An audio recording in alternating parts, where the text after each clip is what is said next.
안녕하십니까. 이번에는 고종과 이또가 본격적인 논쟁을 하는 얘기를 전해드리겠습니다. 영상 시청하시고 내용이 유익하면 구독해 주시면 감사하겠습니다. 이또 히로부미가 을사조약 체결을 위한 방안에서 두 번째로 고종과 만난 것은 1905년 11월 15일에 있었습니다. 고종과 이또가 치열한 두뇌 싸움을 본격적으로 하는 날입니다. 이번 결투는 후퇴나 패배가 있을 수 없는 대결입니다. 조약의 내용과 체결 여부 등의 대강이 이 대화에서 나올 것이기 때문입니다. 을사조약은 이 만남이 있은 이틀 후인 17일 밤중, 정확하게는 18일 새벽에 체결되었습니다. 이웃집에서 한 사람이 와서 당신이 가정을 엉망으로 만들었기 때문에 안방을 비워야 하겠다. 내가 가장 노릇하겠다. 라고 하고 있는데 고종이 어떻게 대응하는지 알아보면 좋을 것 같습니다. 이달은 1864년 고종이 즉위한 이래 만 40년, 적어도 1876년에 개항한 날로부터 시작하면 29년이 지나는 시기입니다. 내아련 형식으로서 대화는 수행원 없는 단독 회담으로 양측의 통역만 대동하고 내실에서 이루어졌다고 합니다. 오후 3시에 시작해서 7시가 넘어서 끝난 것으로 기록되어 있습니다. 주한 일본 공사관 기록에 기록된 두 사람의 대화 내용이 신명호 지연, 고종과 메이지의 시대에 인용되어 있어서 그 중에서 발췌를 해봤습니다. 한국 측 기록을 볼 수 없는 것이 한계입니다. 그런데 을사조약을 연구한 한국인 학자들도 고종과 이또의 대화 내용은 주한 일본 공사관 기록을 사용하는 것 같습니다. 고종이 얘기를 합니다. 경이 이번에 사명을 띠고 다시 왔으면 짐이 충심을 다하여 다행으로 여기는 바이다. 그러므로 짐의 신료는 물론 친족에게 한 번도 입 밖에 내지 않았던 것들을 감히 경에게 기탄 없이 털어놓으려고 한다. 청컨대 이를 양해하기 바란다. 이또가 대답을 합니다. 폐하께서 사정을 털어놓고 기탄 없이 말씀하신다니 깊이 감사드립니다. 외신 역시 정성을 다해 응답하고자 합니다. 이렇게 했습니다. 고종이 혼자만 마음에 가지고 있던 얘기를 하겠다는 의도가 어떤 것인지 이또를 감화시키거나 설득시킬 수 있는 내용인지 알아보겠습니다. 고종이 얘기를 시작합니다. 지난 1894년과 1895년 일본과 청나라가 전쟁할 때 이노우에 가오루 백작이 특명전권공사로서 우리나라에 머물러 있었다. 그때 짐은 그의 지도에 기대한 바가 몹시 많았고 또 컸다. 그런데 그가 임무를 마치고 떠난 지 열흘도 되지 않아 실로 말할 수 없이 우리나라에 애통하고 또 대한제국과 일본의 교의에 장애를 주는 불행한 사건이 일어났다. 생각컨대 만약 이노우의 백작이 여전히 그 임무를 띠고 이 땅에 머물렀다면 이와 같은 흉변을 보기에 이르지는 않았을 것이고 양국의 관계 역시 여전히 친교를 돈독히 하여 오늘에 왔을 것이다. 물론 흉행의 장본인은 짐의 시신과 잡배에 의해서 양상되었다. 하지만 저들이 오로지 일본의 세력을 믿고 그것을 행했음은 의심할 것조차 없다. 생각이 이에 미치면 문득 개탄스럽지 않을 수 없다. 그렇지만 이는 이미 지난 일에 속하고 지금 이를 반복해도 아무런 이익이 없다. 그러므로 지난 일은 잠시 잊고자 한다. 고종이 길게 얘기를 하고 있습니다. 그런데 고종이 말하는 주제별로 한번 끊어서 검토를 해 볼 필요가 있습니다. 지금 한 말은 잊고자 한다고 말하면서도 고종은 지나간 얘기를 꺼냈습니다. 민비 시해 사건을 거론하는 것입니다. 이 대목에 관해서 한국의 연구자들은 고종이 이 얘기를 한 다음에 일본의 행위를 비판하기 위한 밑자락을 까는 의미로, 또 어떤 사람은 고종이 대화의 주도권을 쥐기 위해서 일본의 실책을 부각시키려는 의도인 것으로 해석하는 사람들이 있습니다. 어쨌거나 고종의 얘기에는 객관적이지 않은 내용이 있습니다. 이노우에 가오루가 조선주재공사로 있을 때가 조선에 기회가 있었던 때라고 봅니다. 그가 주조선공사를 사임하게 된 것은 그의 주도로 추진했던 갑오개혁이 민비와 고종의 반발에 밀려서 좌초되고 있는 것을 실망하고 자신의 아젠다를 실현할 가능성이 사라지고 있다고 봤기 때문으로 보는 것이 진실에 가깝습니다. 이 노후에는 갑오개혁 추진에 필요한 자금을 일본으로부터 차관으로 빌려오고자 했으나 그것도 실패했습니다. 공사직 이임을 앞두고 민비를 만나서 설득시키려는 노력도 했습니다. 이노우에 같은 사람이 조선에서 공사직을 좀 더 수행할 수 있었다면 민비 시해에 불행한 일은 일어나지 않았을 가능성이 높고 양국의 관계도 더 좋아졌을 것이다 라는 고종의 진단은 틀리지 않은 것 같습니다. 그런데 사실을 말하자면 이노우에의 일을 불가능하게 만들고 그가 조선을 떠나지 않을 수 없게 만들었던 사람은 바로 고종과 민비 부부였다고 할 수 있습니다. 이노우에 같이 오랜 외교 경험이 있고 일본 정계의 영향력도 있고 인간됨도 온건한 인물이 조선주재공사로 일하러 왔을 때 조선은 그와 협력을 추구했어야 했습니다.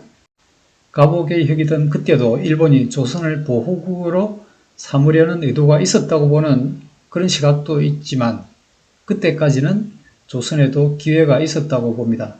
그 이노우에의 노력을 저지한 중심인물이 민비이고 고종이 또 함께 했던 것인데 고종이 지금 이토 앞에서 개탄한다고 바뀔 것이 무엇이 있을지 또 일본의 악행을 이토에게 강조해서 그의 양심이 흔들리기를 기대한 것인지 그것을 알 수 없습니다. 지금에 와서는 회한을 되살리는 것 외에 다른 의미가 있기 힘들다고 봅니다.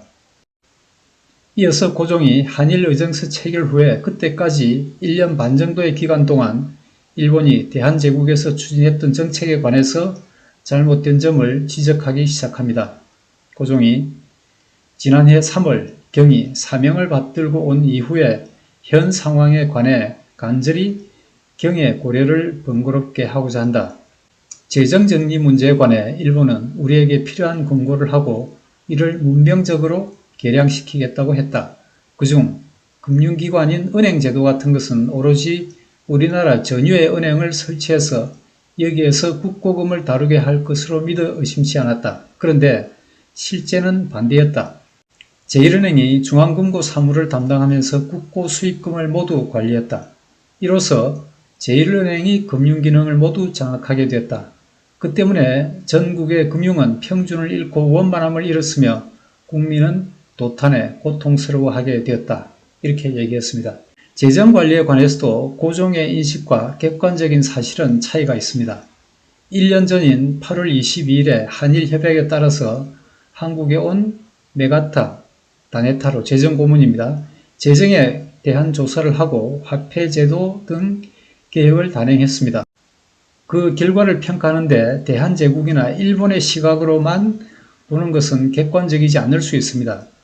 호머 헐버트 박사의 기록 또는 당시 대한제국에 체류하면서 취재했던 영국의 데일리메일 특파원 F.A. 맥켄지의 대한제국의 비극 등의 기록을 보면 메가타의 재정개혁을 긍정적으로 평가하고 있습니다. 위폐가 넘쳐나고 혼란했던 화폐제도와 재정을 개혁하는데 부작용이 없을 수 없었을 겁니다. 고종의 얘기는 큰 성과보다는 작은 부작용을 강조하고 있는 셈이라고 봅니다. 일본이 화폐 발행 권한을 조선의 은행을 설립해서 맡기는 것이 가능했다면 그렇게 하는 것이 맞았다는 고종의 지적은 당연히 정당합니다. 그런데 대한제국이 자력으로 해낼 능력이 있었을까 좀 회의적으로 봅니다. 고종이 계속해서 비판을 합니다. 그뿐 아니라 황실의 내탕에까지 간섭하여 그 재산까지도 강압적으로 옮겨 탁지의 주관에 귀속시키기에 이르렀다. 짐이 그 불법을 하세가와 사령관에게 호소했지만 하세가와 사령관의 의견 역시 그렇게 하지 않을 수 없다고 하여 잠자코 말았다. 재정의 일이 이미 그런 상황이다. 고종이 그 전에 대한국 국제를 만들고 황제의 전제권을 강화한 이래로 국고로 들어와야 할 이권 매각 대금 등 많은 자금이 지속적으로 황실의 내탕금으로 들어갔습니다. 그 일은 주로 이용익이 맡아서 했는데 국고와 황실 자금과는 분리하는 게 당연합니다. 일본이 1894년에 가보개혁부터 시도한 것 중에 중요한 개혁과제 중에 하나가 조선의 황실 예산을 국가재정과 분리하는 것이었습니다.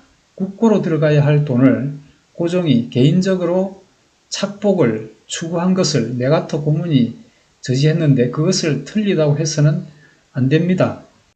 황실의 내탕은 어디까지나 고종의 개인적인 사항입니다. 국가의 위기가 지금 눈앞에 닥쳤는데 개인 문제인 황실 내탕에 관한 불만을 언급하는 것을 이토가 이해해 줄 수 있었을까? 아닐 것 같습니다. 고종이 이 대목까지 언급하는 것은 적절하지 못했다고 봅니다. 고종의 얘기를 계속 들어보겠습니다. 무릇 전신우편사무, 즉 통신기관 같은 것은 사람의 몸에 비유한다면 핏줄과 같아서 국가 생존상 매우 중요하다. 이것을 개선 진보시켜 그 모든 기능을 다 하려고 한다면 우리는 즐겨 지도와 충고 아래 개량을 계획할 것이다. 그런데 이렇게 되지 않고 모두 다 일본의 관리에 맡기니 우리는 어쩔 수 없이 수수방관하는 지경에 이르렀다. 이렇게 얘기했는데 고종이 통신 관련 사항을 일본이 장악했다는 지적을 하고 있습니다. 이 역시 대한제국의 자력으로 체계화시킬 수 있었는데도 일본이 강제로 차지한 것인지 그렇게 보기가 힘들 것 같습니다. 고종이 계속 얘기를 합니다. 또 국방에 필요한 군대는 어떠한가? 이것 역시 축소를 강요받아 어쩔 수 없이 대대적으로 감축했다.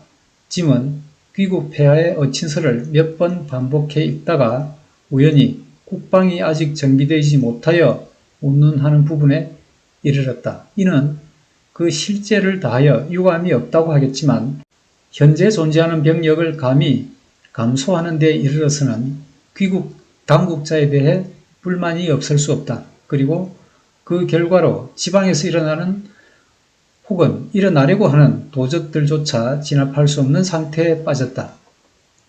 이렇게 얘기를 했는데 고종 정부가 국방을 제대로 했으면 일본이 강요한 의정서 한 장에 일본군이 조선 전역을 장악할 수 있었을 것인가? 그렇지 못했기 때문에 일본은 대한제국을 총포를 안 쏘고도 문서 한 장으로 장악할 수 있었던 것인데 만약에 일본 아닌 러시아 군대가 진입했더라면 대한제국 군대가 저항이라도 해볼 수 있었을 것인가?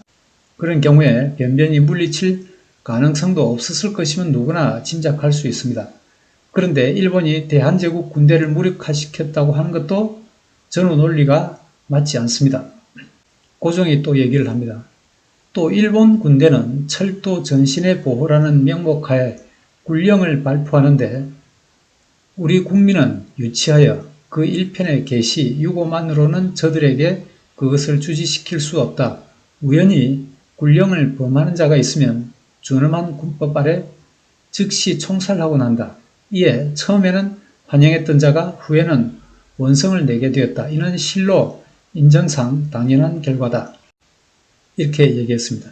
한국인은 일본의 국권 침략에 저항하는 방편으로 철도 건설과 운행을 방해하거나 전신선 파괴를 했습니다. 그런데 일본은 이런 행위를 군율로 다스렸습니다. 한국인으로서는 저항의 방법이 달리 효과적인 것이 없어서 그랬던 것으로 합리화시킬 수도 있습니다. 그리고 그런 행위에 대응하는 일본의 군율이 가혹하고 과잉했던 것이 비난받아야 합니다. 그런 상황에서 고종의 조정이 대응할 방법이 없었다는 것도 문제라고 하겠습니다. 이 기간 동안 군율을 가혹하게 적용한 것 외에도 일본 정부 차원에서 그리고 한국에 온 일본인들의 횡포는 말할 수 없이 심각했습니다.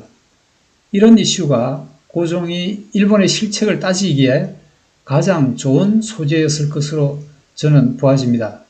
강력한 톤으로 일본의 책임을 집중적으로 따졌어야 했을 거 아닌가 생각됩니다. 그런데 고종은 이 얘기를 여러 사항 중에 하나로 언급한 것으로 보입니다. 고종의 얘기가 이어집니다.